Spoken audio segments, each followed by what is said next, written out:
ఇక అమల్లోకి వక్ఫ్ చట్టం వక్ఫ్ సవరణ చట్టం 2025 అమల్లోకి వచ్చింది. ఇటీవల పార్లమెంట్ ఉభయ సభలు పాస్ చేసిన వక్ఫ్ సవరణ బిల్లు 2025కు రాష్ట్రపతి ద్రౌపది ముర్ము కూడా ఆమోదముద్ర వేసిన తర్వాత ఈ బిల్లు చట్టరూపం దాల్చింది. సార్ మరి ఇప్పుడు ఈ తెలంగాణలో 42% బీసీల బిల్లు ఏం దాకా వచ్చింది సార్?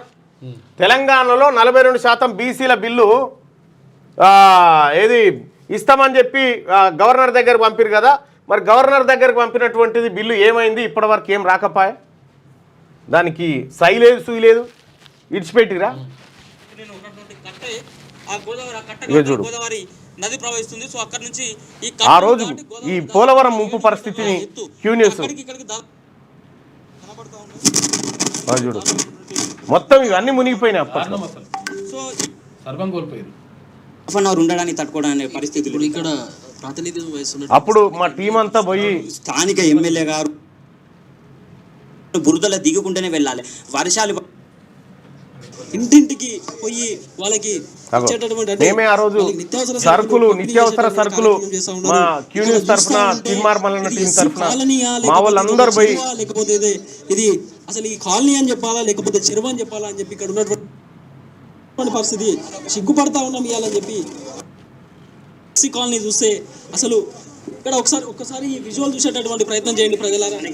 మల్లన్న టీము ఆ రోజు ఆ ముంపు ప్రాంతాల్లోకి పోయి బాధితుల సాధక బాధకాలు తెలుసుకొని వాళ్ళందరికీ నిత్యావసర సరుకుల్ని పంపిణీ చేయడం జరిగింది.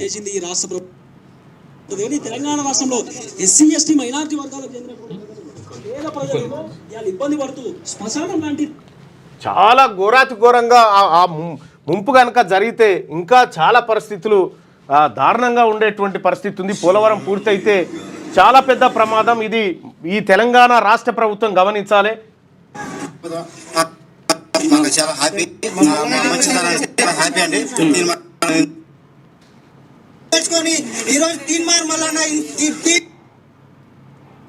అన్నిటి మీద పన్ను కడుతున్నాం. షాంపూ ప్రజల్ని తీసుకొని పడతా సార్